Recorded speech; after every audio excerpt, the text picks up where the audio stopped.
A to so to? Ne, to sem pa našla, da sem takrat prepravila, ker sem vse razumela na unem,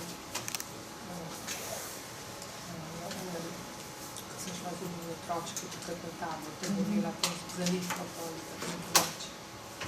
Da sem se sprintala, kot da meri, tako neče več ne boš.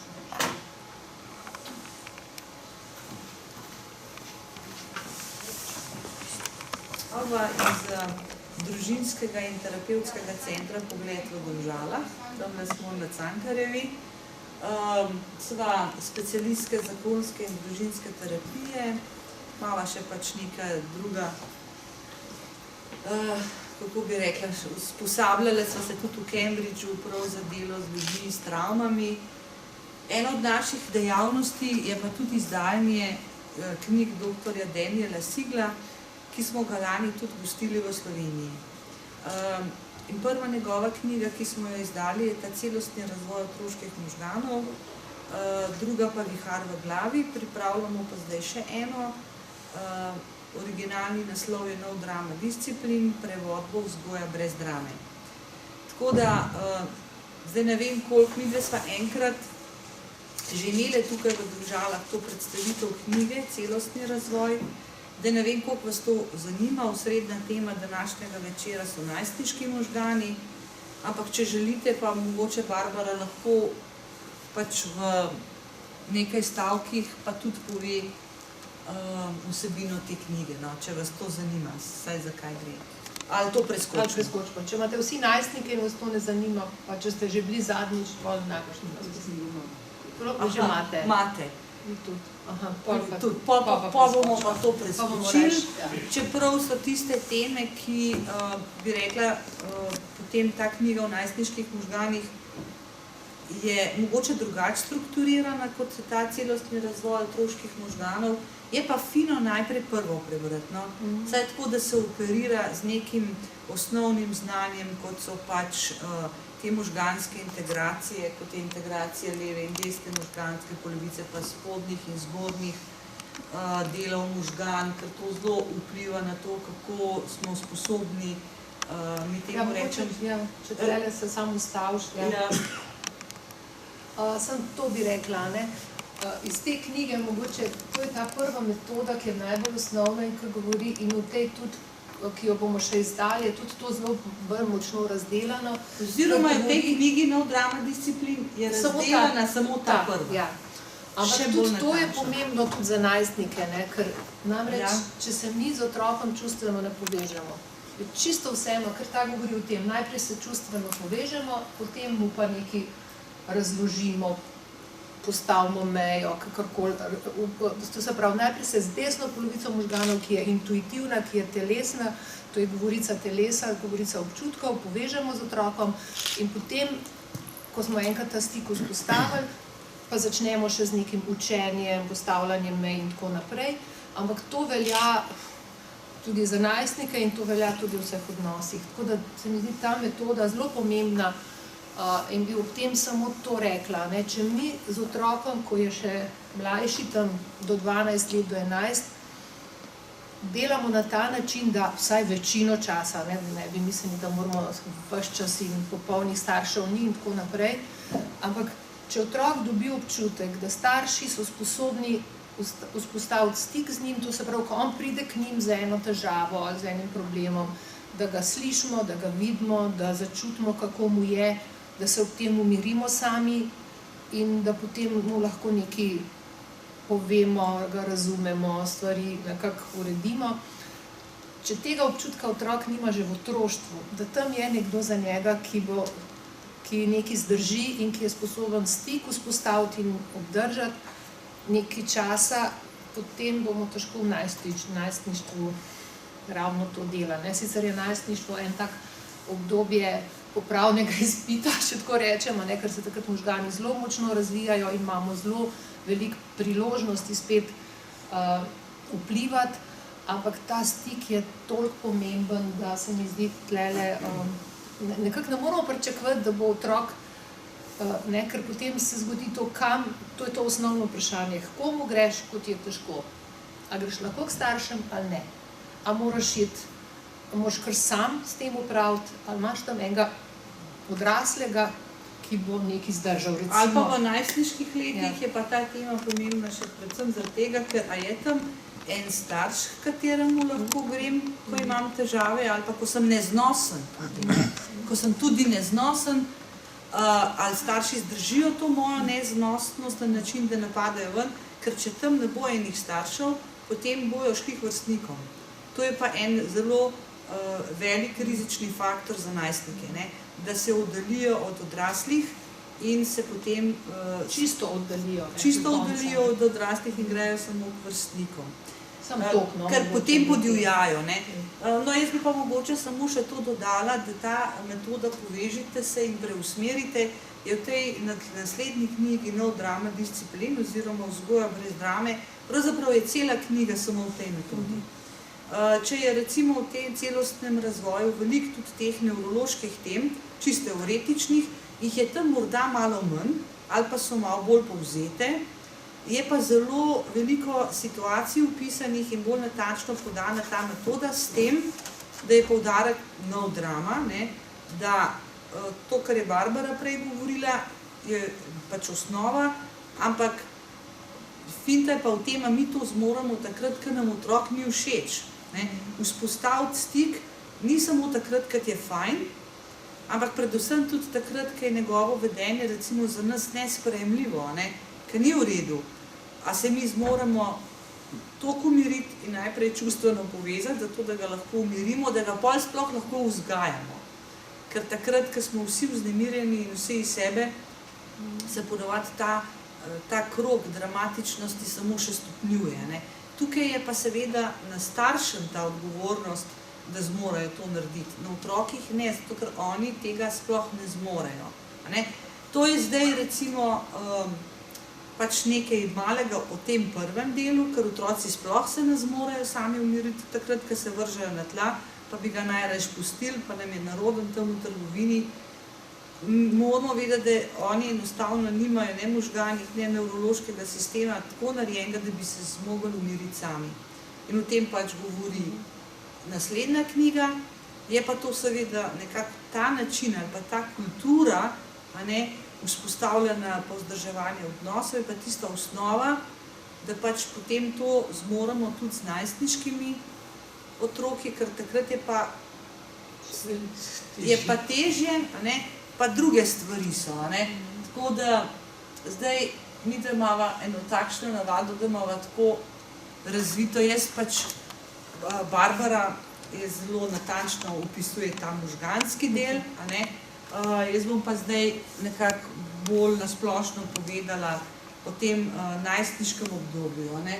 Zdaj, če pogledamo recimo te slike, jih vedno pokažem, lahko že po teh slikah vidimo, da je to eno čist drugačno obdobje v življenju za otroka, pa tudi za starše. Če so pač majhnimi otroki, so težave drugačne, kako ga, ne vem, odvisno, koliko so stari, se vedno reče razlika, je 3 leta, je 10 let, je 12, je 7, ampak kako obvladovati določene situacije v vsakdanjem življenju. Zato pa pravijo, majhni otroci majhne skrbi, veliki otroci velike skrbi. V najstniško obdobje pa prebuja čist druga občutja. Če mi recimo pogledamo te slike, kaj se nam prebuja, kaj to vidimo.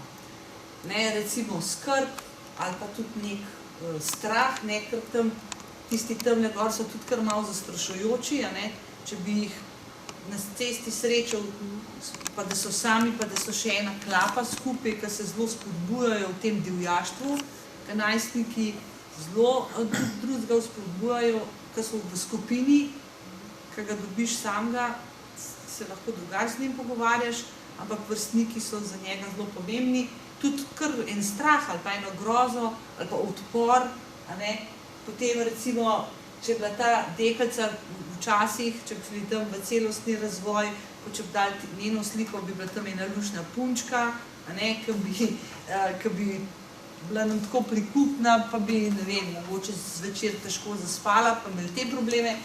Tukaj mi pa oče hoče nekaj povedati. To je pa jezo, pa ogorčenje. Skratka, vse to pa skrb, ne, alkohol, droge, potem neko divjanje, ne, to so pa vse zdaj neke vsebine ali pa neka občutja, s katerim se srečujemo, ko otroci pridejo v to obdobje najstništva, ne. Tako da je to na svoj način zelo zahtevno obdobje, predvsem zaradi tega, ker se tudi lahko rodijo občutki nemoči, ne, če nas pač otroci imamo občutek, da nas nič ne poslušajo, ker zdaj so pa že toliko stari, da pač lahko naredijo tudi kaj čisto po svoje, ne. Pa nas ne ubogajo, pa jim v kakšnih situacijah pač recimo se zdi, kakor da jim nič ne moramo, ne. Ampak to pomeni, da pač z njimi nimamo stika, ne. Ker tudi če zgledajo še toliko divji, pa tudi če so videti še toliko, da nas ne želijo, pa da nas zavračajo, pa da so eni čist drugi življenjski, enim drugim življenjskem kontekstu v resnici zelo potrebujejo odrasle in jih želijo imeti, a ne.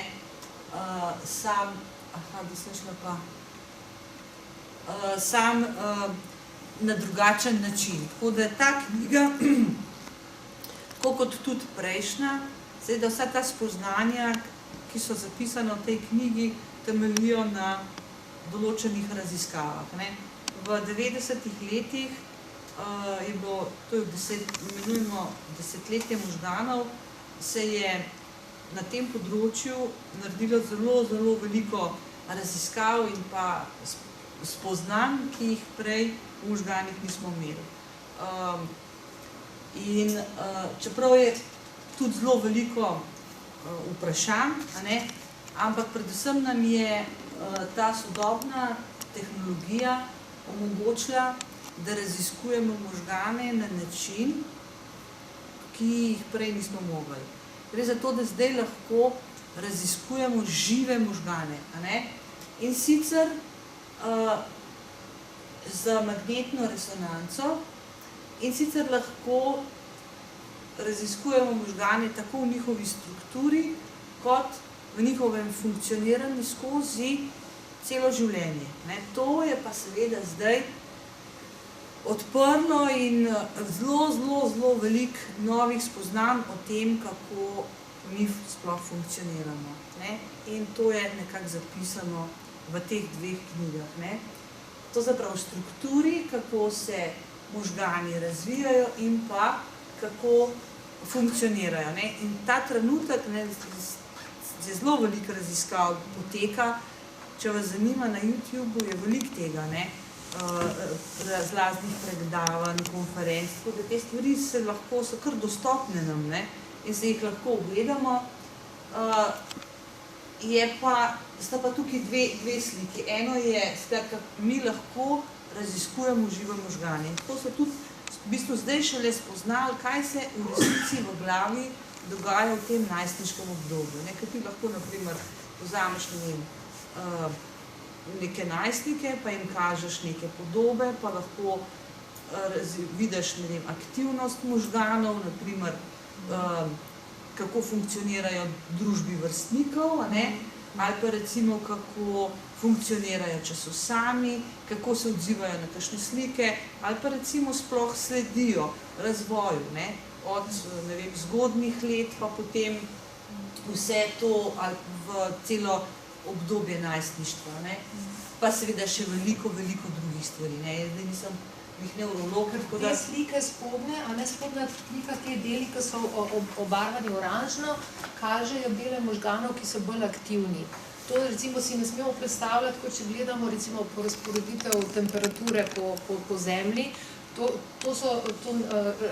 Tam, kjer je na ekvatorju, kjer je rdeče, tam je najbolj vroče. To ne pomeni, da drugje ni aktivnosti, ampak tukaj so aktivnosti največje, ne. V tem delu možganov, ta slika pove, spodnja, v tem delu možganov, mi rečemo, da so se prižgali neki deli tukaj spredaj, ne. In to naredijo pač na podlagi pretoka krvi. Tisti del možganov, ki je bolj prekrvavljen, tisti del je bolj aktiven. Se pravi, ne smemo, to je samo tako, slika je računalniško obdelana, drugje so tudi aktivnosti. Ne? To ne pomeni, da so aktivnosti samo tle, če bi imeli zdaj zeleno barvo. Ampak so pa zdaj v enem določenem, ne vem kakšen stimulusu, tukaj aktivni bolj, ne? In to je tisto, kar nam bolj... Recimo tole pri najstniških možganih, recimo, ko so ugotovili, da slabo prepoznajo strah na obrazu, ne, so kazali jim različne izraze obrazov ljudi, ne, in so ugotovili, da recimo veliko ljudi, ko vidijo enega človeka, ki ima prestrašen obraz, se jim en košček pržge tle, rečemo možganih, ne, najstnikom se ne, recimo. Koliko avtistom? Ja, recimo, najstnikom je manjša empatičnost. Ne, to je razvojno. Zato, ker najstnikova naloga je, da zapusti dom in gre v svet. In to je nekaj zelo strašnega. Novosti so vedno nas prestrašijo ljudi. In zato, da to najstniki zmorejo, je razvojno v njihovih možganih, ta center za strah, nekako deluje drugače, samo v tem obdobju. In zato se starejši zgražamo, ker so najstniki neobčutljivi in... Ja, mislim, vse stvari, to za strah velja, ne? Takole je, morate vedeti, da možgane moramo gledati, razvijajo se od spodaj na vzgor, ne? To se pravi, ko se rodimo, pač funkcionira ta del možganov, ki je odgovoren za te funkcije, da preživimo, ne? Medtem ko te višje strukture, ki so pa odgovorne za razmišljanje, presojanje, vrednotenje, to se kasneje razvije. Zadnji del, ki se pa razvije, je pa ta prefrontalni reženj, ki je v bistvu povezan, najbolj povezan z vsemi deli v možgani in je na nek način odgovoren za to sposobnost regulacije občutkov. In ta prefrontalni reženj je odgovoren za čutenje drugih, to se pravi za empatijo, za sočutje, moralo, etiko, višje funkcije, ki se pa razvijajo najkasneje. Ker človeški možgani se razvijajo do 24. leta. Ne? Tako da tudi mi, recimo, ko gledamo otroke, naprimer jaz delam tudi v šoli, lahko rečem, da so otroci, vedno smo rekli, da so otroci kruti drug do drugega, ne? Ker znajo biti zelo nesramni, ampak ne gre za to, to ne pomeni, da bojo oni, ko bojo odrasli, tudi ostali nesramni ljudi. Gre za to, da oni v resnici še nimajo občutka za drugega. In najstnika se pa to že počas razvija, ampak vseeno še ni ta razvoj zaključen. Pa seveda še dosti drugih stvari. Ker sem še hotela reči tukaj zraven, da mogoče zaključimo tole, da pa zdaj lahko pa opazujejo tudi možgane še to so pa te, kako so posamezni deli možganov med seboj povezujejo. To je pa tisto, kar je v celostnem razvoju otroških možganov, če se spomnite, poimenovano kot integracija. In poznamo več vrst integracij in v bistvu osnova za našo psihično zdravje je, kako so naši možgani integrirani. In te knjige so napisane tudi zato, da bi mi vzgajali in ravnali z otrokom na način, ki bi podpiral to integrativni razvoj njihovih možganov, zato da bodo potem kot odrasli pač emocionalno, lahko rečemo, funkcionalni bolj, ali pa da bodo ponotranili ta regulativni mehanizem, ker to je tisto, kar je temelj našega psihičnega zdravja, kako mi uravnamo s čutenji, s težkimi afekti. No in zdaj, da gremo k najstnikom. Zakaj zdaj vihar v glavi? Brainstorm je v originalu, oziroma moč najstniških možganov. Ta knjiga se zelo osredotoča, potem ko podaja pač tudi to, kaj se čisto konkretno dogaja v najstniških možganih, predvsem to moč tega obdobja. Mi adolescenco v naši kulturi zdaj jemljemo samo kot problem in se jo ustrašimo. Adolescenca kot tako obdobje, kot neko prepoznano posebno obdobje v človekovem življenju je bila prisotna v vseh kulturah. In recimo tradicionalno so to obdobje obeležili s temi recimo iniciacijskimi obredi, temi prehodi. Tega mi zdaj tukaj nimamo več. To so prav vse prepoznali to obdobje kot nekaj bistvenega in pomembnega v razvoju človeka, zato da lahko se odtrga od družine, otroštva in vstopi v odraslo dobo. Ne?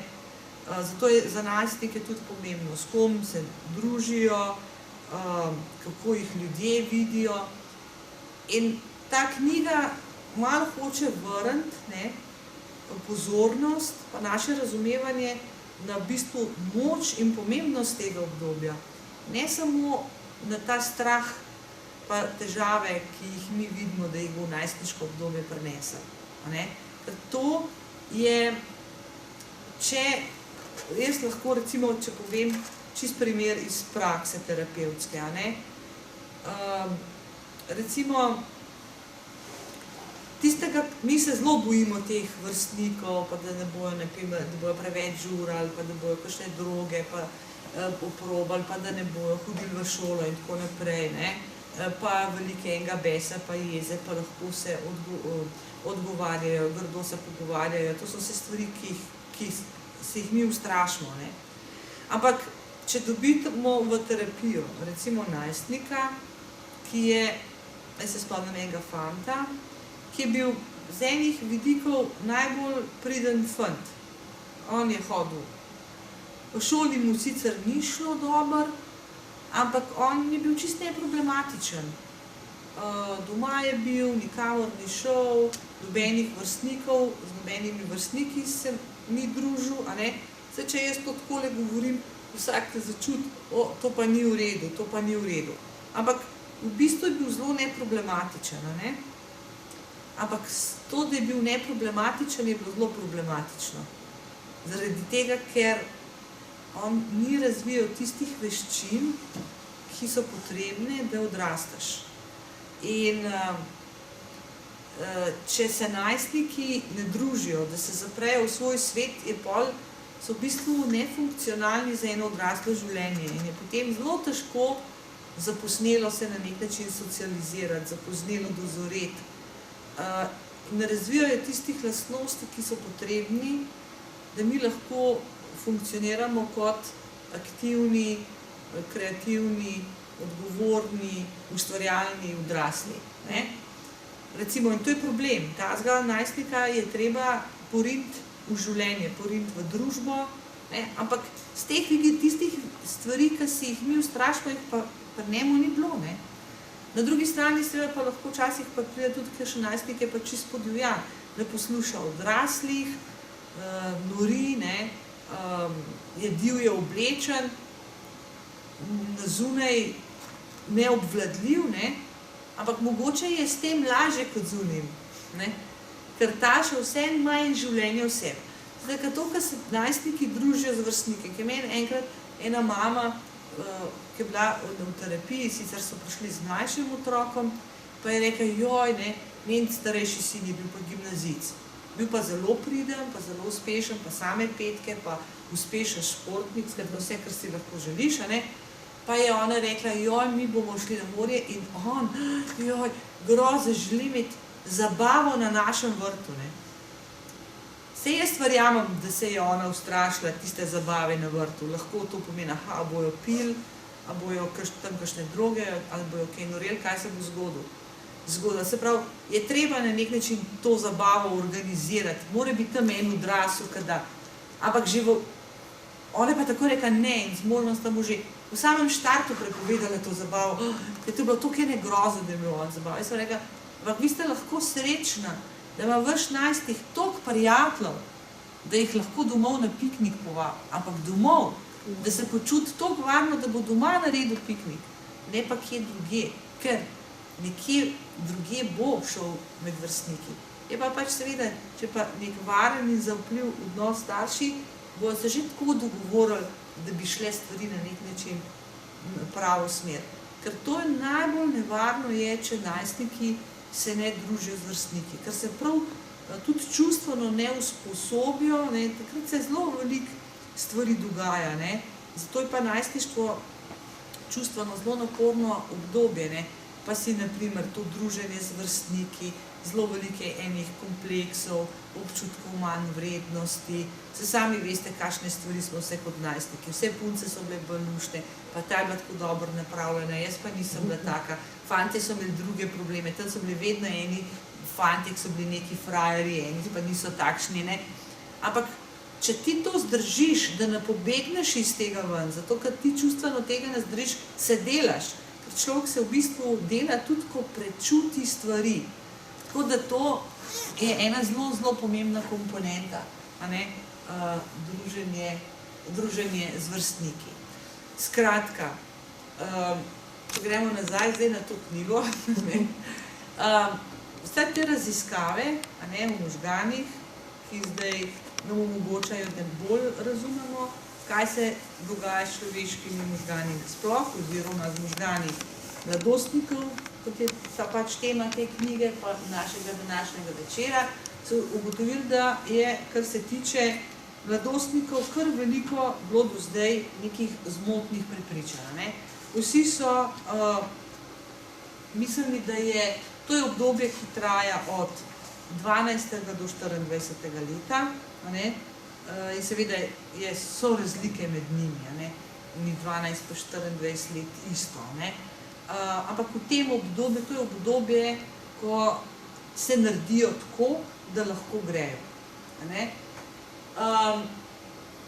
In sicer ta zmotna prepričanja se, puberteta ga daje, že se malo odgovarja, se mu meša, ne, moramo to samo preživeti, hormoni, ne.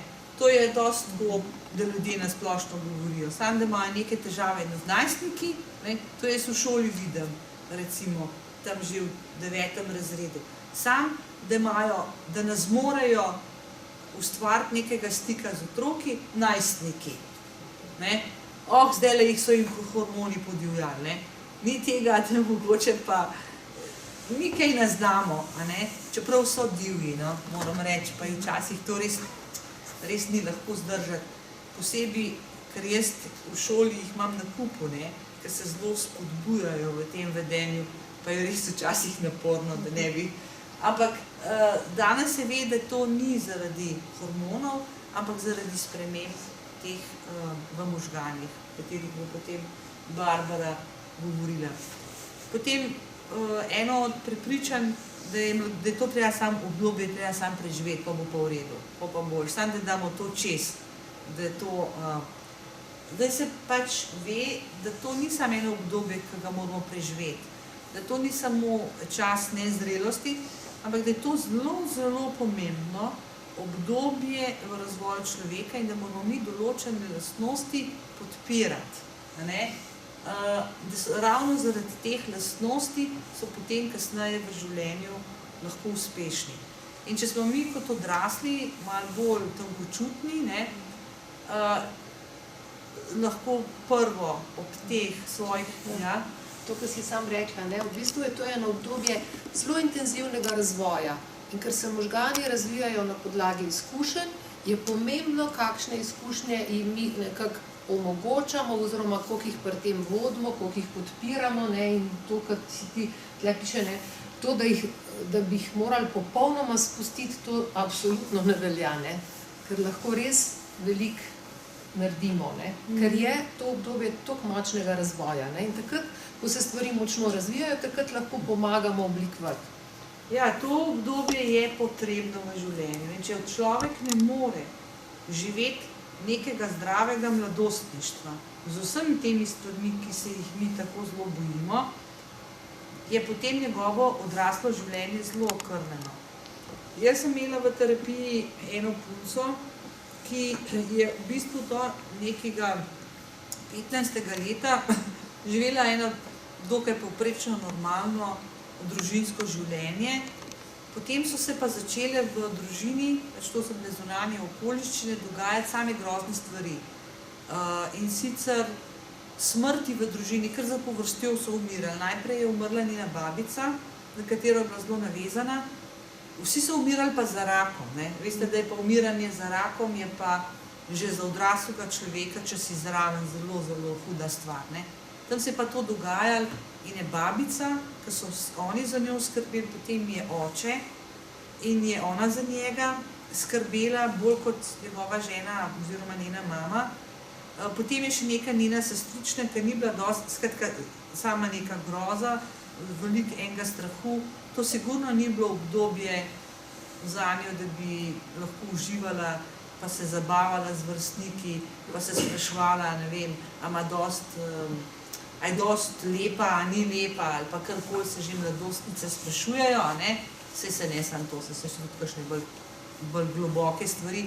Ampak tega ni in ona, ki je prišla v 21. leta, ona je bila čist nepripravljena za življenje. Ni se znala vključiti v družbo, ni znala ničesar zdržati, ni zmogla se, študije sicer dokončala, ampak ni zdržala v nobenem zahtevnejšem čustvenem okolju, ko priješ ti enkrat v službo, moš marsikaj znati zdržati, ni vse fajn. Ona teh izkušenj ni imela, in je bilo potem zelo, zelo težko.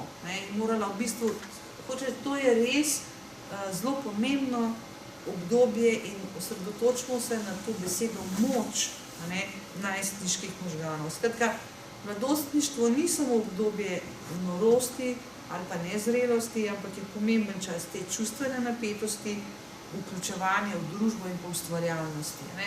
In če se mi mogoče, jaz sem enkrat v eni knjigi Mulci bo pomagal sam, našla najbolj tako zanimiv opis človeškega življenja. Rekel, da avtor te knjige, da si pač mi predstavljamo recimo različna življenjska obdobja, tako da bi imeli albuma. Recimo, ko je otrok majhen, njegov notranji svet, album, kjere slikice so, mamica, pa je oči, pa babica, pa dedek, pa teta, pa strici, pa tako. Pol, ko so majčken, ko grejo že tudi malo v svet, pa v vrtec že mogoče kakšen prijateljček, pol greš, še vedno je mamica, pa oči sta najbolj pomembna, pol v osnovni šoli so že, pa so pa že tako, tudi vidiš počasi, res že, so pa že prijateljce, pa tako. Pol, ko so pa najstniki, je pa kar v enem trenutku tako, kada je bil vse slike, ni več not ne mamice, ne očija, ne dedija, ne babice, pa so samo še prijatelji. Ampak pol nekako po 20. letu, ali pa že tam 19, 20, se pa spet počasi pa prihajajo nazaj, pa tudi še mama, pa oče, pa tako samo na eno drugo vsebino.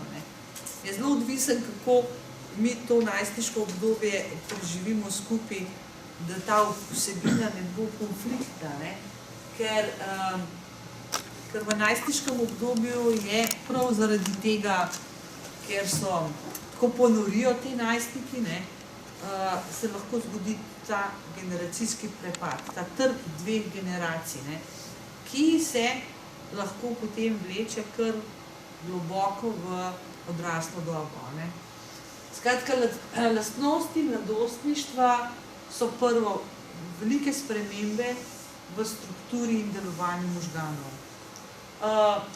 To obdobje traja tam od 12. do 24. leta in ga moramo razumeti kot nujen in vitalen, ampak res vitalen del človeškega življenja. Te lastnosti, ki jih imajo najstniki, bi bilo zelo fajn, če bi jih imeli tudi mi odrasli. Kot odrasli se lahko vprašamo, kdaj smo naprimer mi, koliko se mi družimo, kdaj smo mi spoznali kakšnega novega kolega, kdaj smo mi v ta zadnje probali kaj nenavadnega, koliko smo mi kreativni pa ustvarjalni, koliko imamo ene dinamike pa življenjske moči. To so lastnosti, ki dajo, uplemenitijo življenje. Tako da se lahko to tudi mi od najstnikih učimo. Samo da je tam to vse tako močno, pa da je res včasih težko. To zapravo, da to ni samo obdobje, ki ga moramo preživeti, pač pa da je to eno obdobje življenja, ki ga moramo negovati.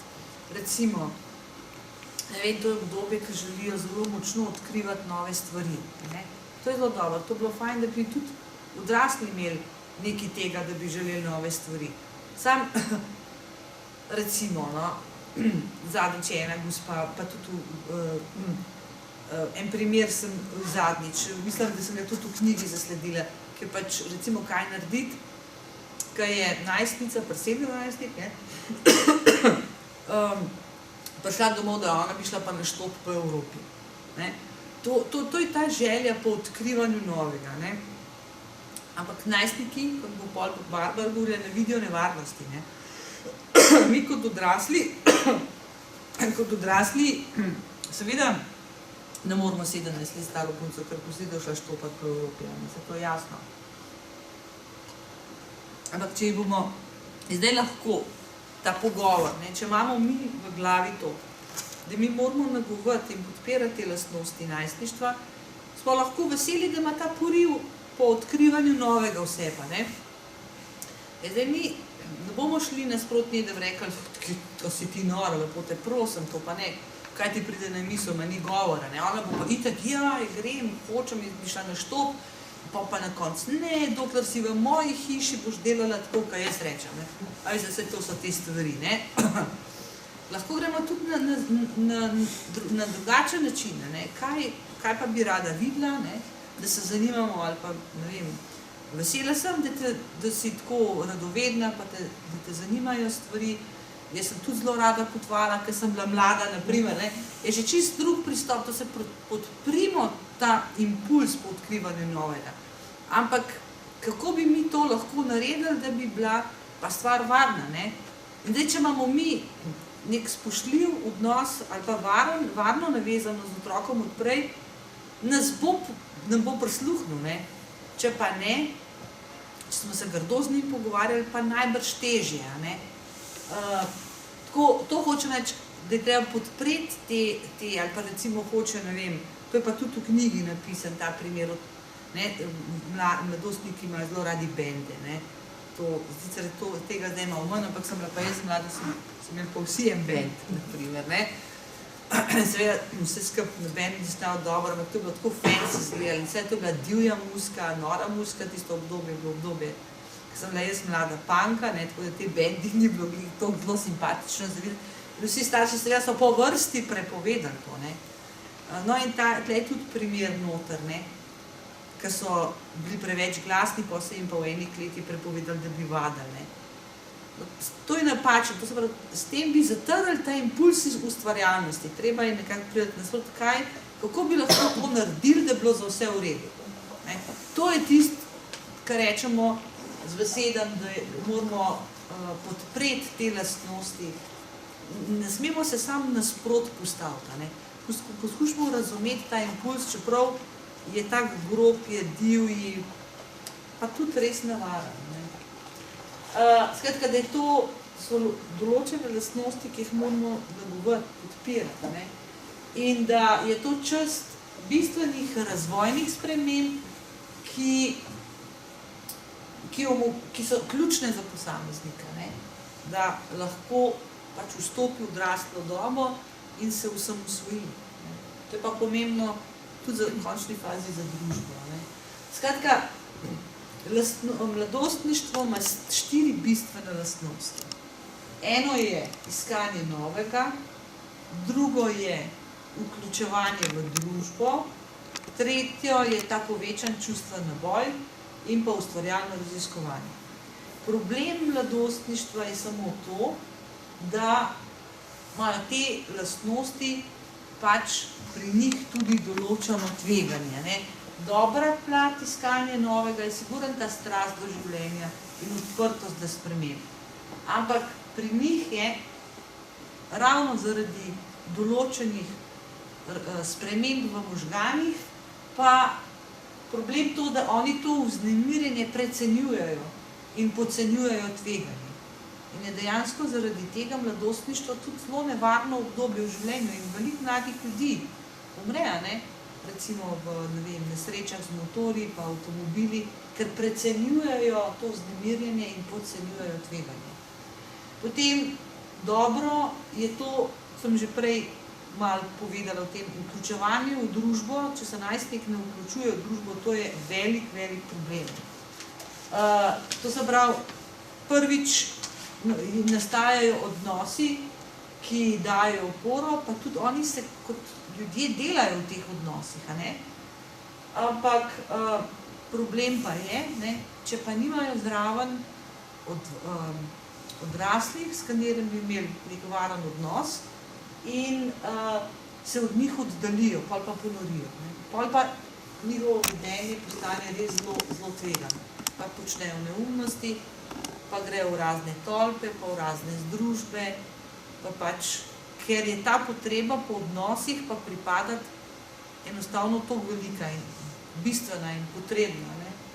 Potem imajo povečan čustven naboj, to je super, življenje je, to bi tudi nam fajn, malo odraslih, nam prav, malo manjka včasih, malo več energije pa vitalnosti, ampak slaba lastnost tega, da se pa to pri njih tudi zaradi sprememb v možganih odraža kot včasih impulzivnost, kot muhavost, kot ekstremna odzivnost, pa v zelo nihanju tudi razpoloženja, lahko so v enem trenutku čist v bedu, a ne, čist down, tako da bi kar umrli, a ne, pa so pa že isti večer so lahko pa čist vzhičeni in to zdaj, če ne veš, kaj se dogaja in te to lahko zelo zbega, ne, in da to se to zelo zares vzameš, ne.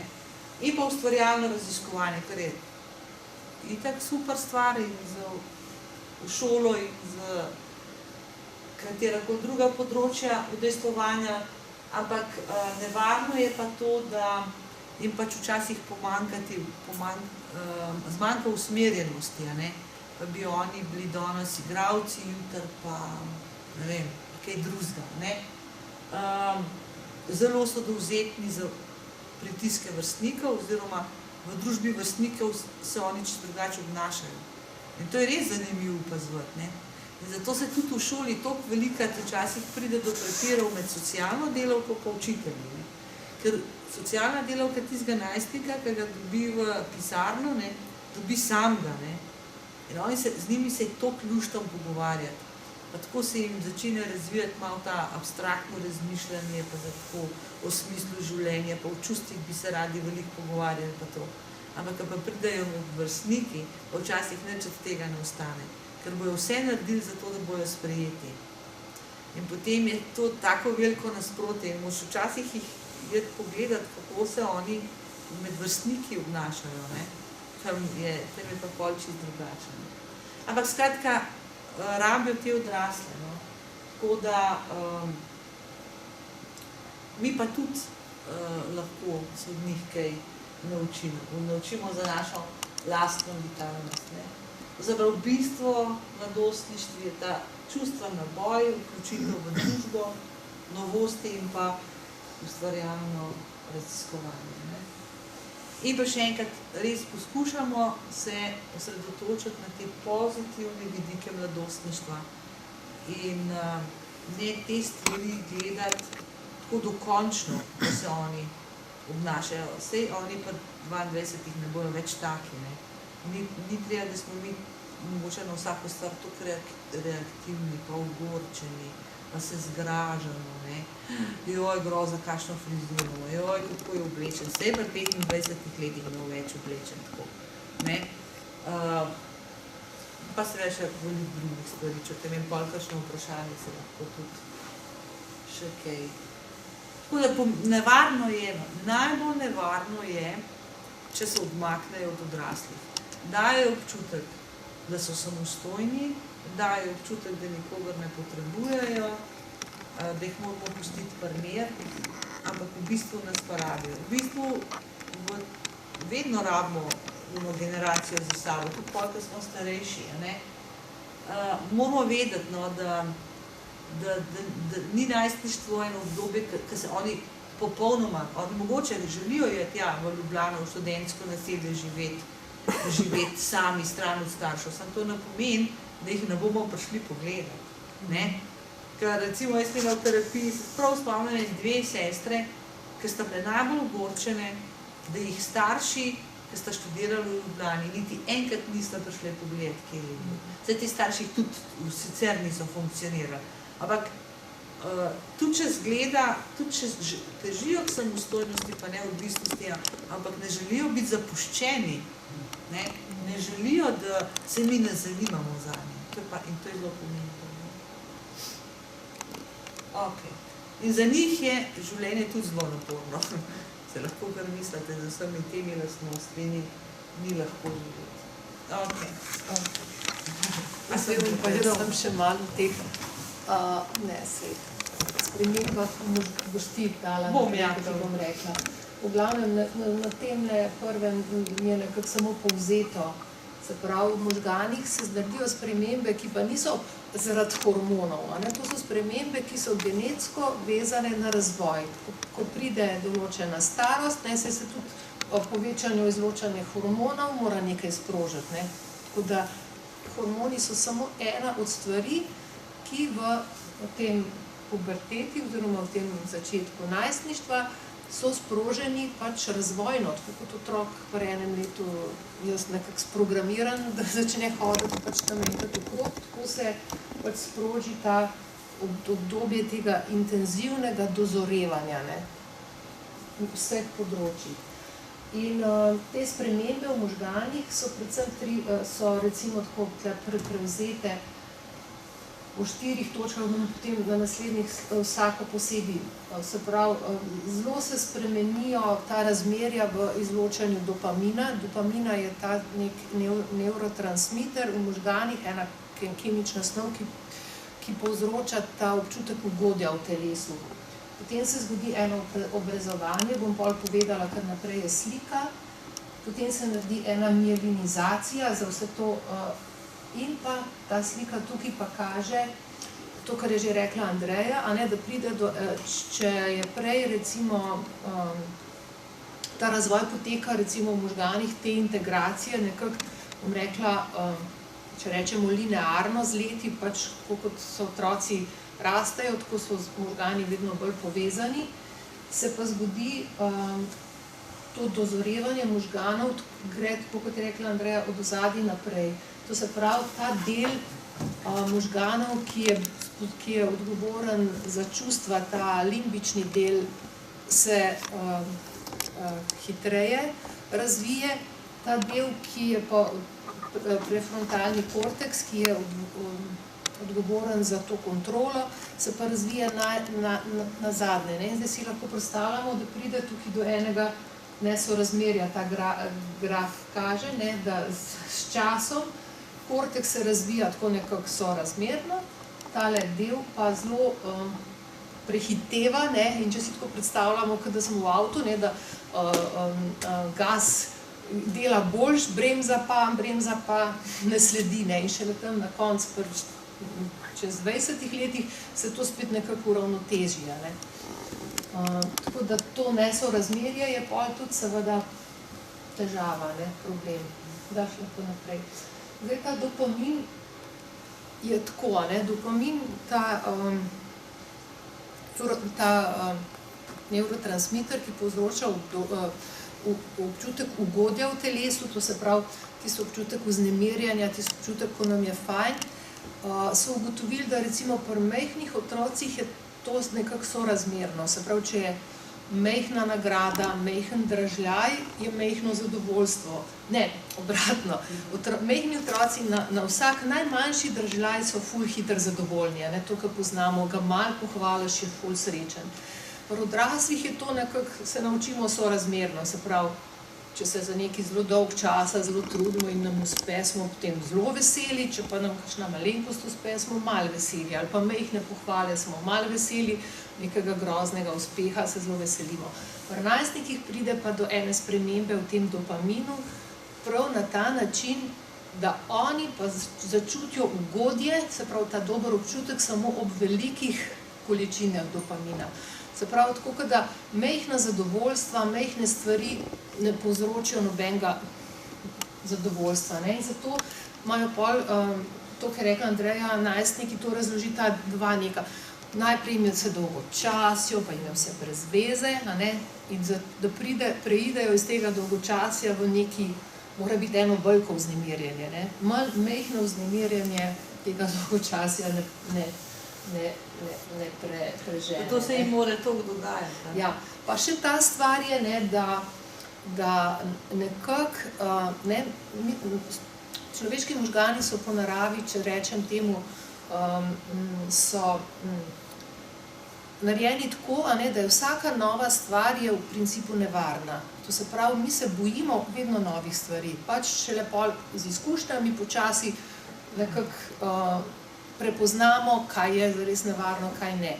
In ker za te najstnike je pa prav zaradi tega delovanja dopamina, je pa v bistvu za njih je strah vznemirljiv in jim povzroča ugodje. To je zdaj na ta način je to, kar je rekla prej Andreja, da jih pač je manj strah, ravno zato, da lahko grejo v svet. Nisem to, njim je celo strah, to je tisto, če se spomnite, če se pelješ s tistimi na kakšnih teh, strah lahko tudi ugodje povzroča, in pri najstnikih je to zelo močno. In to je vse povezano s tem, da se spremeni ta dopaminska, to povečano delovanje dopamina. In seveda, potem lahko razumemo impulzivnost v tem smislu, da samo neki močni držljaji so fajn, hkrati je to seveda velika nevarnost za odvisnost, ki je tudi povezana z tem nekim sistemom nagrajevanja in pa ta hiperracionalnost, da se jim nekako zaradi tega tako nekako zoži ta percepcija in da vidijo samo tiste, ne da ne bi vedeli, da so kakšne stvari nevarne, ampak enostavno jim ta del ni pomemben. To se pravi, spregledajo to neko ozadje, kontekst in se samo njihov zoženo dojemanje na tisto, kar jih bo pripeljalo do tega, če rečem, ugodja. Kot je recimo vštopati po Evropi, in samo to, ne pa, koliko je to nevarno, trgovina z belim blagom, kaj se vse lahko zgodi. To v tistem trenutku, vse načeloma se ve, samo v tistem trenutku to čisto odpade. Tako da to je ena sprememba, ki je čisto organska v možganih. To nima zveze ne s hormoni, ne s tem, in ki je namenjena temu, da se otroci lažje soočajo s tem novim svetom zunaj, ki je čisto nekaj drugega kot tisto varna družina. Niso nemogoči, niso grozni, take spremembe doživljajo.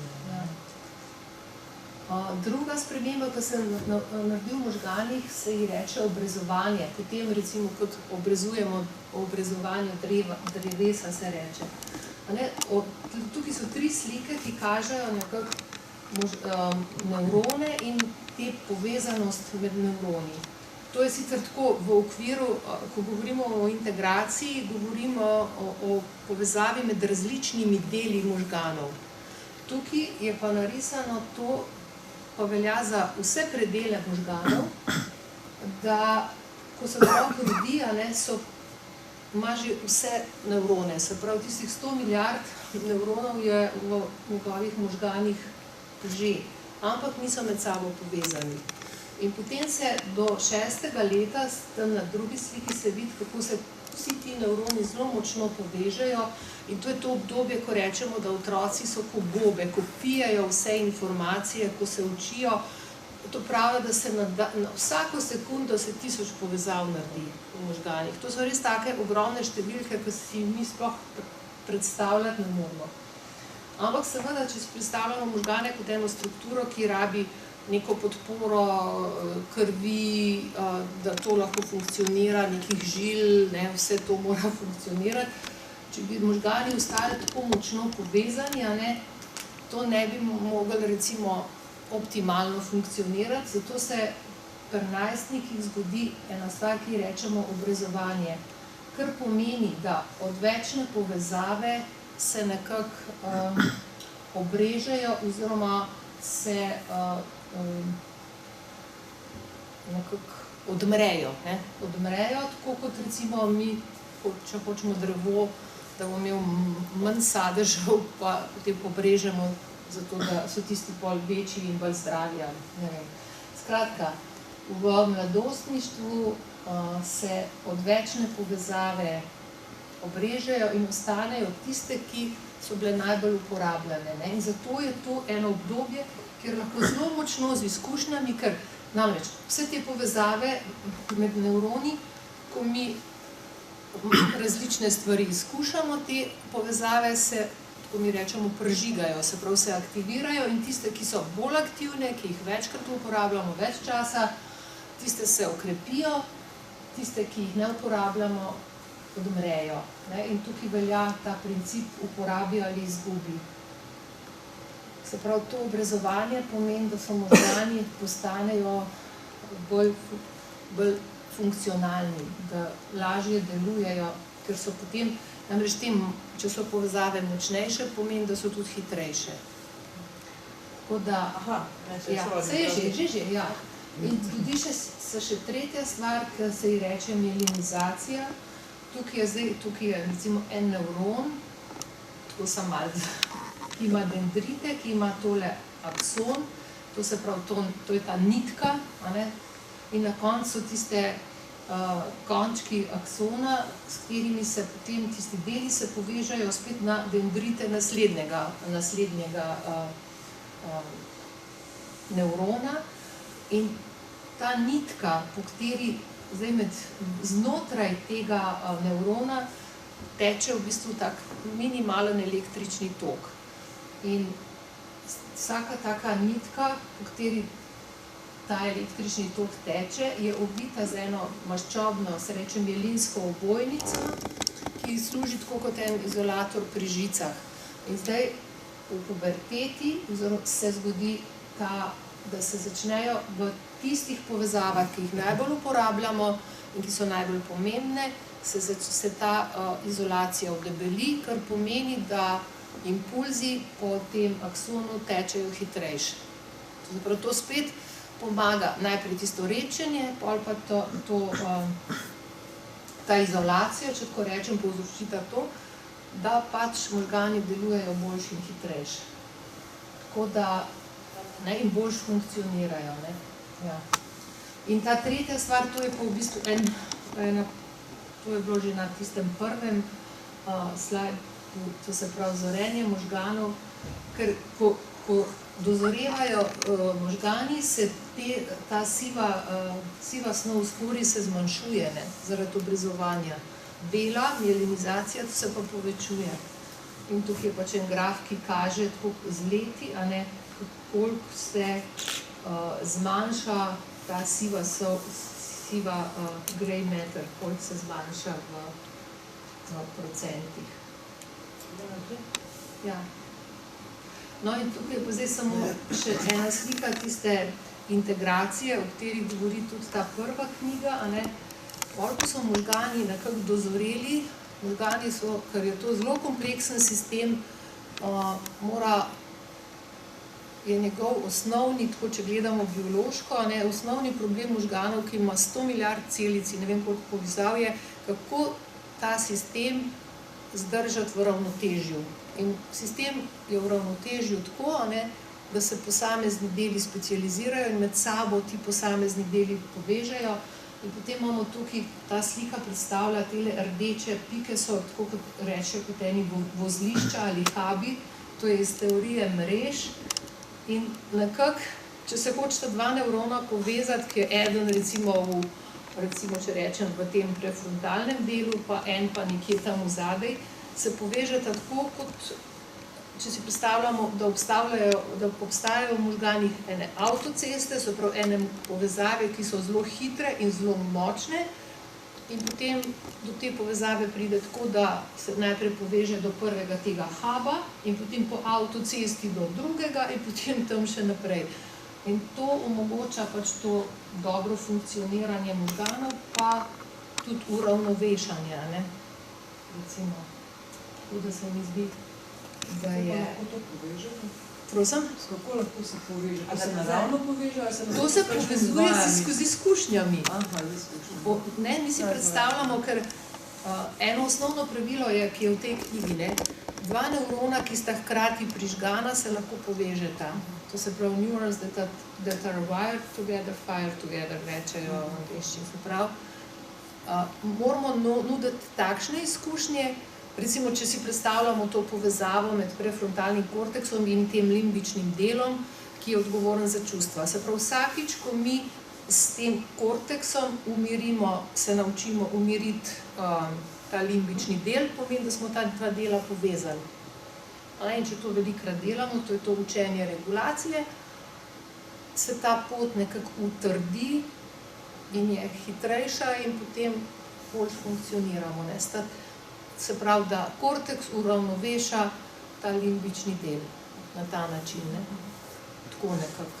Se pravi, če sem jaz prav razumela, recimo, umirjanje impulzivnosti otroka, ga naučiti nekega orodja in krepiti potem to.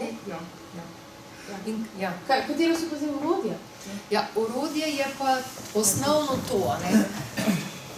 Ljudje se umirjamo s telesom, se pravi. Recimo, kako delujejo otroci in tudi najstniki. Oni, ko so vznemirjeni, oni ne znajo se umiriti in ne znajo povedati, ti mama, veš kaj, jaz sem pa vznemirjen, a bi me ti lahko pomirila, ampak kaj naredijo? Naredijo nekaj, da še nas vznemirijo. Se pravi, mi smo zdaj povezani. On je vznemirjen, mi smo vznemirjeni in smo povezani v vznemirjanju. In zdaj, če mi tega vznemirjanja nismo sposobni nekako v sebi noter se umiriti in to na ta način, da uporabimo to povezavo, ki jo naj bi že imeli kot mi odrasli, se pravi, če smo mi sposobni ob tem, ko nas otrok vznemiri, sebe umiriti, se bo otrok ob našem telesu umiril. In ga bomo naučili, in potem mu bomo pa še razložili, in potem bo on počasi, on se bo naučil umirjati ob tem, ko bo videl, kako se mi znamo umirjati. To je pa v tisti knjigi Vzgoja brez drame tako lepo opisan, te stvari, te mehanizmi, da kako, ko mi otrok, sej to je, pa ni vedno lahko, seveda ni lahko. To ni lahko, ker si tudi ti, ker je tudi človek tak utrujen, pa priješ iz službe, pa ono, pa tretje, pa ta impulzivnost, odvisno v kakšnem, tudi kako je tebi. Jaz recimo tudi vidim tudi v šoli, ker je tam te vznemirjenosti pa impulzivnosti na kupu ogromno. Če si v redu, sam da si malo utrujen, pa da tebi malo ne gre dobro, koliko je to vse težje. Kako takrat nimaš dosti moči. Če si pa zelo pri sebi, je pa to lažje. Tam pa 1/4 šolsko uro je to tudi že veliko težje. V tisti knjigi je to zelo lepo napisan. Pa da v tistem trenutku, ko pol mi, naprimer, mi moramo otroku povedati, kako se počuti on. Potem mu damo besede, pol mu razložimo. Ker to gre nekako tako. Recimo, če rečemo, otrok je vznemirjen, njegova desna polovica je vznemirjena, vznemiri nas, smo še mi vznemirjeni. Mi zdaj, če imamo to neko znanje, če nas že niso doma tega naučili, probamo razumeti, jaz sem vznemirjen, otrok je vznemirjen, jaz se moram umiriti, otrok se ne more.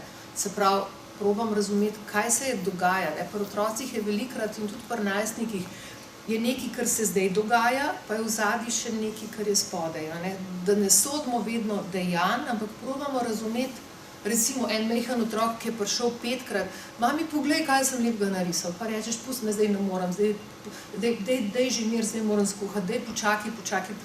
In za nas je to, ko smo v enem svojem svetu, ko nekaj počnemo, on je bil pa že 5-krat zavrnjen.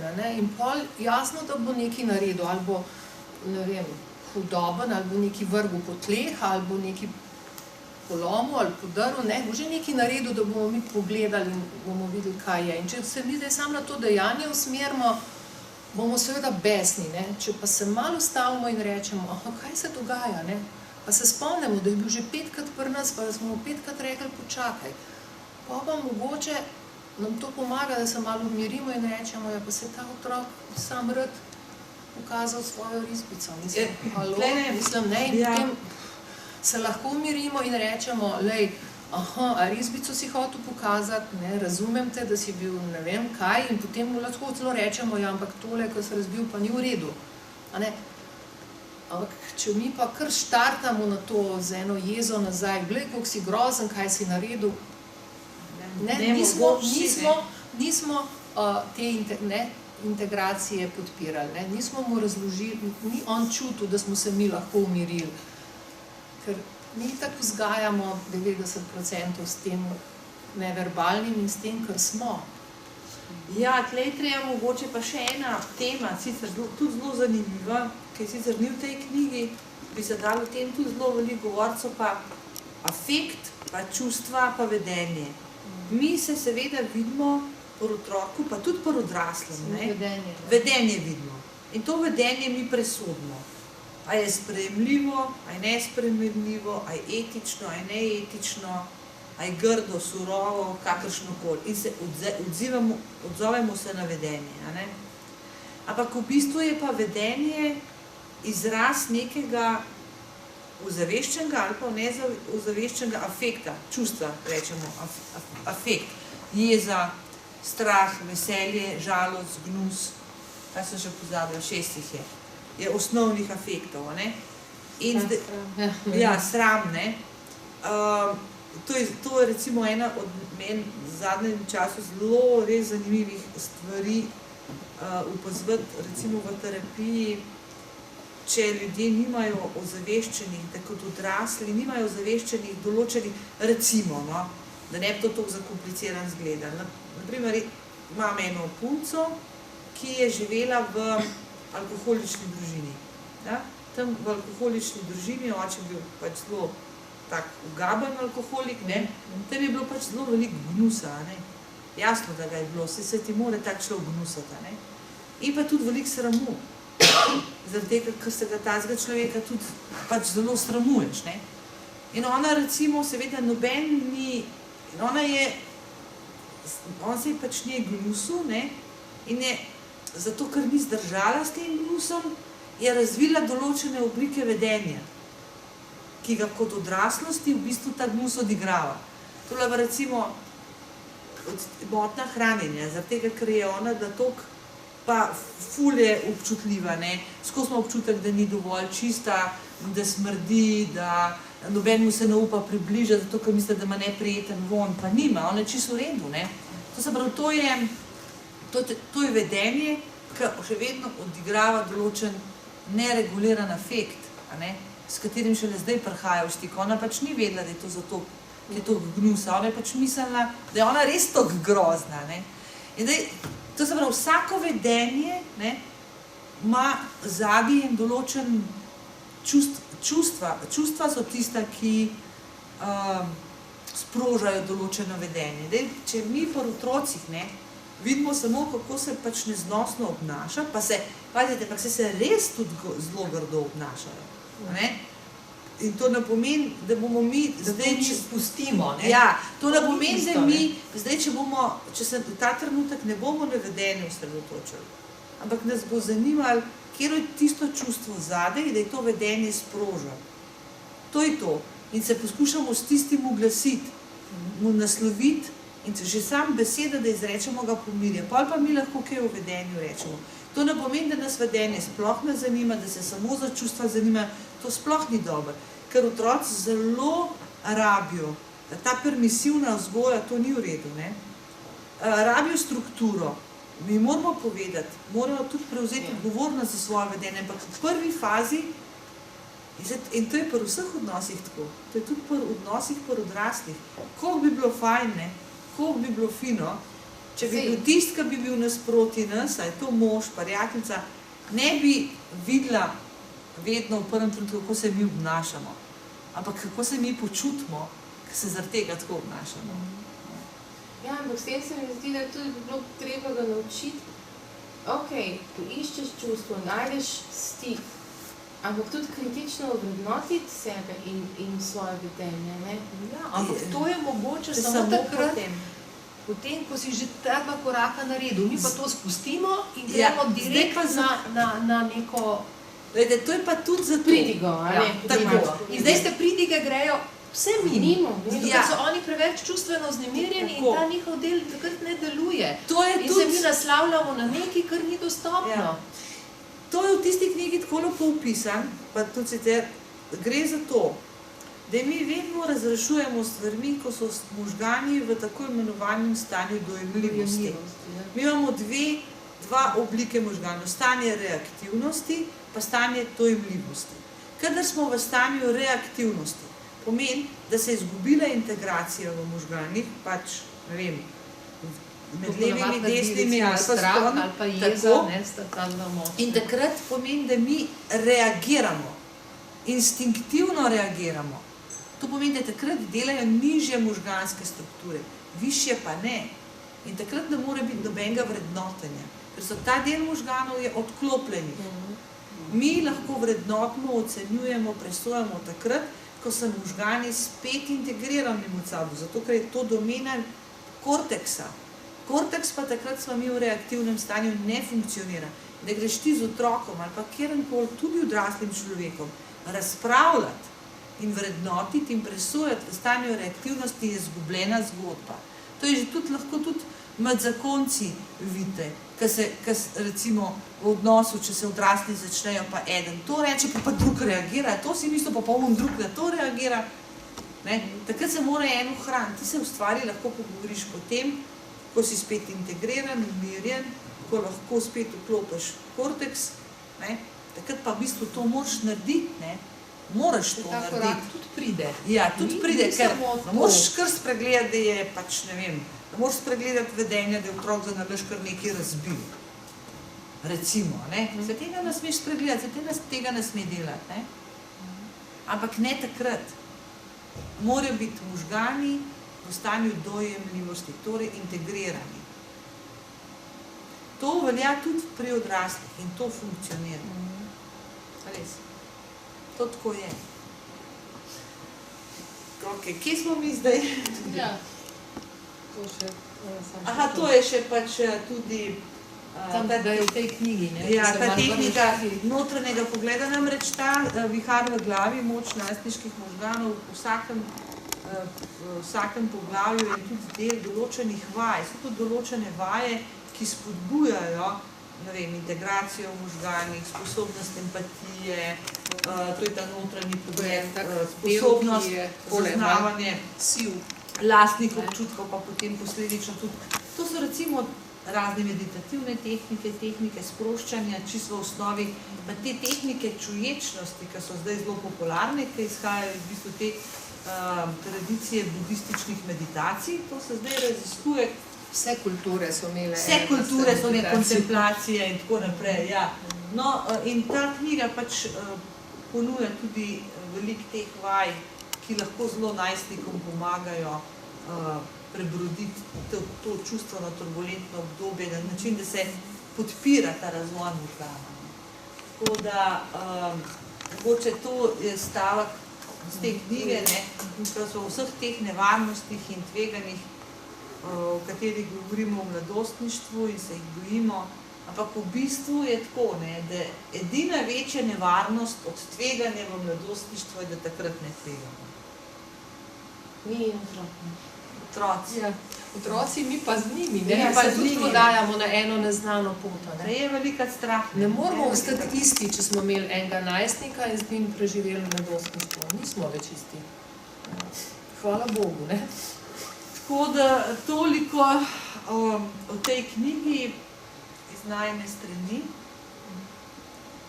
Zdaj pa, če imate vse nekaj vprašanje, pa tudi že vmes bilo, ampak če imate pa še kakšnega, pa tudi če lahko.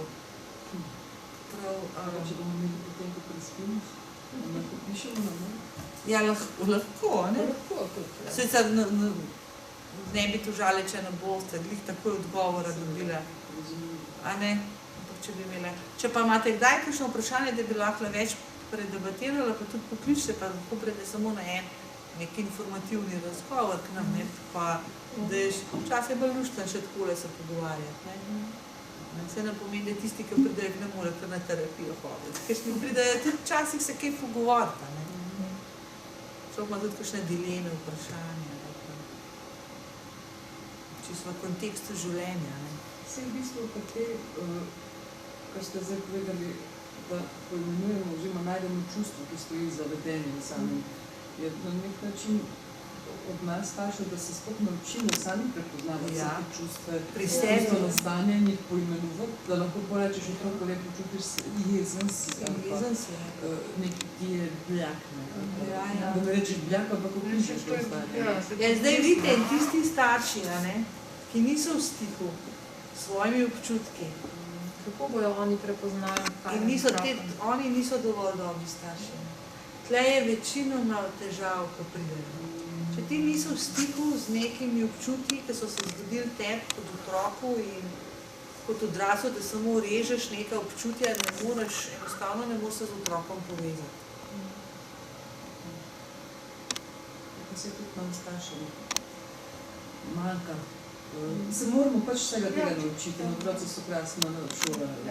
Ampak vi ste se pripravljeni, se zavedate tega in to je zelo veliko se jih pa ne. Samo staršem štarta na otroke, koliko so grozni. In pol je tudi samo grozno. Čeprav druga nevarnost je pa tudi danega časa, je pa tudi to, da preveč ljudje vzgajajo z občutkom krivde. To pa ni, otroci res rabijo strukturo. Recimo lahko rečemo disciplino, pravila, strukturo, to jim da varnost. A se da nedoslednost popraviti? Vse se da vedno popraviti. So še metni otroci, pa dejansko zavoziš na nek način, pa se počutiš slabo. Potem pa rečeš, dragi moj otrok, jaz te ljubim, ampak ide na plastično žgano. Ampak danes naprej se bomo pa enih prvih držali in prva se jih moram jaz. Ampak predvsem se moramo zavedati, da mi imamo eno moč. Jaz sem enkrat slišala, če se oče in mama postavita tako, recimo, da si predstavljamo, da stojimo in da smo se nekako ukoreninili, da čutimo v sebi moč in rečemo nekemu najstniku, vse on ne more proti nam. Če smo mi vsi preplašeni in se počutimo krive in se bojimo, če bomo pa zdaj neki postavili mejo, bo pa otrok kršil ali pa nas ne bo imel rad ali pa iz enih svojih zgodb, seveda, iz svojega otroštva. In smo vsi tako majavi in preplašeni. To otroki, to jezi. Otroci, oni hočejo ene starše, ki stojijo in za katere imaš občutek, da bojo nekaj zdržali, recimo tudi, če jih boš poklical, lej se, ali pa, ne vem, tvoji prijatelji vejo, da če se ga boš na mrtvo napil, da bojo poklicali starše, in starši ne bojo začeli biti roke, jaz zdaj kaj, ampak bojo prišli tja, nekaj naredili, poskrbeli in pač bomo tudi se pogovorili z njim, ampak da jih ne bo to čist uničili. Kaj bomo pa zdaj naredili? Pa mora biti, to vedenje pa mora biti določene posledice. Pa predvsem to, veste, kaj še tudi opazim, mislim, to je ta razlika med mogoče. Ljudje si vedno predstavljajo, ali pa, ne vem, da je vzgajati pa disciplinirati otroke, pa biti strog način, da je to nesramno. Saj mi to lahko delamo tako, da nismo nesramni. Mi lahko to povemo z največjim spoštovanjem, samo pri tem moramo vztrajati. Saj ni treba, da otroka, ko se z njim pogovarjamo, rečemo, preziramo, da ga v nič dajemo, da ga sramotimo, da ga zasmehujemo. Včasih je bilo discipline, bo že videl, povezano tudi z eno grobostjo. Finta je pa v tem, da mi lahko stvari speljamo, svoje pravila tako, da smo zelo spoštljivi do njih. Pa najbolj enotnost partnerjev v najstništvu še posebej igra močno vlogo. Najbolj vedno, ampak kaj pa te različni pristopi, različni pogledi partnerjev na vzgojo najstnikov, recimo, pa potem, če se ne strinjata ali pa kakorkoli, to najstnik še bolj zlorabi lahko. Veste kaj, to so zdaj tako, jaz bi na to vprašanje, bi jaz mogoče ta trenutek težko odgovorila. Zaradi tega, ker ne vem točno, zakaj gre. Ker včasih je res tako, da si eden, naprimer, kakšen oče predstavlja, da to pa res ni, mi smo ga pa tudi žurali, mi smo ga pa tudi pili, pa malo pa more probati, že tudi še takrat, ko že vidiš, da postaje nevarno. Takrat ti, ne vem, je treba malo nekako. Ampak je pa res pa tudi to, da je pa včasih v kakšnih stvareh, je pa tudi ženske bi morale malo moškim zaupati. Ne, mame so bolj zaskrbljene, očetje so to, včasih je tudi tako, da so pa kakšni primeri, zato ne moram reči, da so mame prvič preveč prisotne, preveč preplašene, ne. Recimo, težko spustijo kontrolo, ne? Ja, in bomo rekli oče malo, recimo, kaj je razlika med vzgojo, mislim, pristopom moške pa ženske, recimo, da otrok na smučanju, ne, pade, ne. Mamica se bo takoj ustrašila, ne. Ja, pa prišla, ne, saj to je čisto normalno, ne.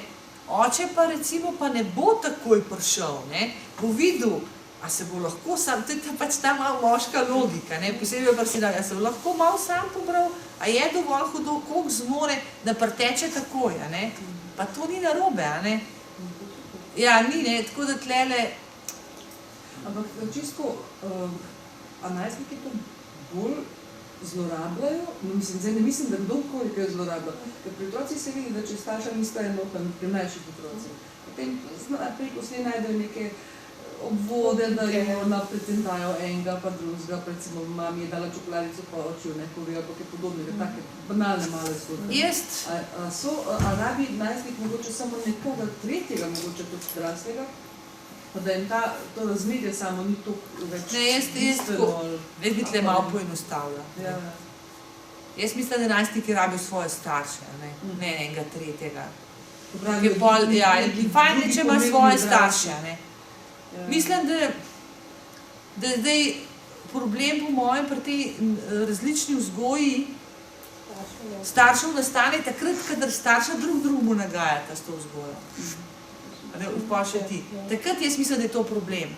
Drugače pa jaz mislim, da imata oba starša pravica do svoje vzgojnega stila ali pa svojega odnosa z otrokom, če so pri tem konsistentni, spoštljivi, pa da ne nagajajo s tem partnerju, veste, ker starši veliko svojih konfliktov prek otrok odigravajo. Če sta oba po moje konsistentna, pa do drugega spoštljiva, moje, da to ne bi smel biti problem. Bi otroci že vedeli, kaj lahko, ne, mislim. Ampak problem je tam, ko bosta s tem drugega spodkopavala osebnostno in prek otrok reševala neke svoje nerazrešene vsebine. To pa je res velikokrat tako.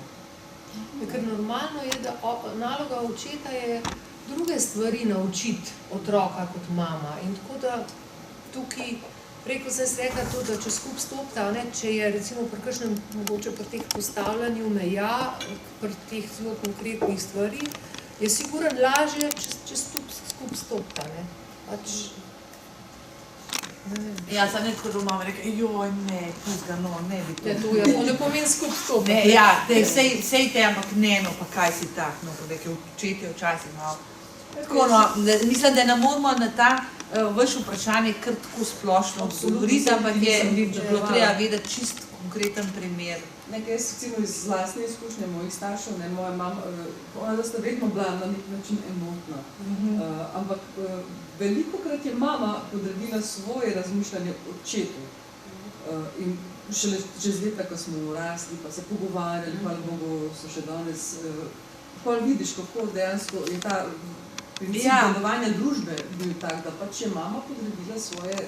In to je bilo včasih zelo kritično, ne? Ja, težili k temu. Jaz recimo pa nisem nastrojena temu, da bi zeli svoje stališče, svoje razmišljanje podredila partnerju in potem prihaja do kakšnih trenam. Se je bilo pa nas doma tudi tako, ne?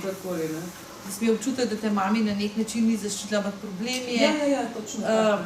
Sam problem je bil bolj, ne da se je to zgodilo, ampak problem je bilo to, da se o tem nismo mogli nič pogovoriti, da nismo mogli o tem nič reči, da kot najstnik, kot otrok nismo mogli ničesar izražati, ti pa tih bod, kaj pa ti veš.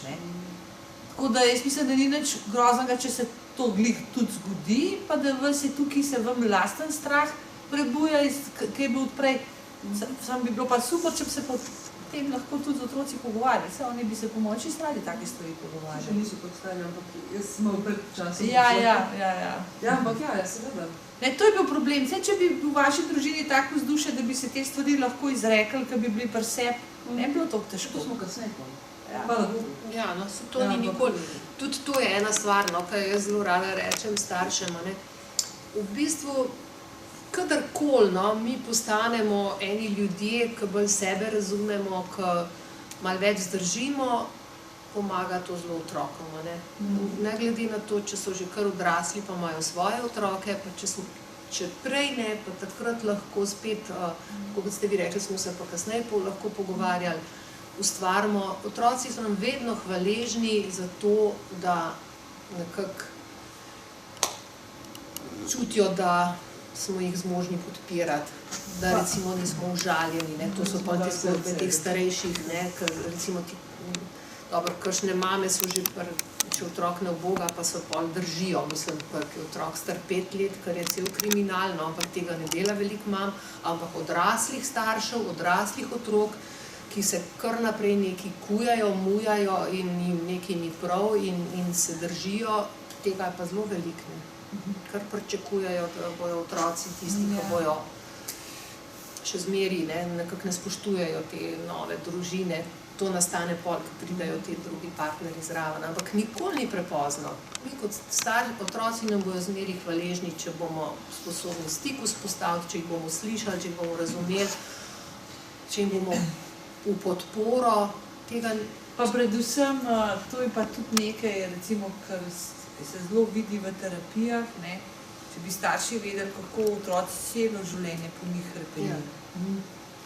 Toliko je ljudi strah, da jih bojo otroci nehali imeti radi. Otroci zmerom hrepenijo po svojih starših, ne glede na to, koliko so stari. Pa kaj so jim naredili? Pa zmeri upajo, hodijo nazaj in ves čas upajo, danes bo pa mogoče videl, danes me bo pa vprašal, kako mi je, danes bo pa ga zanimalo, kako sem jaz. Tako da je velike tukaj živega notrno. Ja, in starši nikoli ni prepozno. Nikoli. Otroci nas vedno želijo. Nič, da ne bi bili prepozni, če še kdo... Hvala lepa, kljub majhnemu številu, tako zelo izčrpno, tako da res hvala. Ja, majhnemu številu. Da smo rekli, tudi vsak človek je pomemben. Hvala, res. Ne vem, zakaj, ker ni dovolj neke reklame. Ja. Vse knjižnica, ki je veliko zanimljivih vsebin,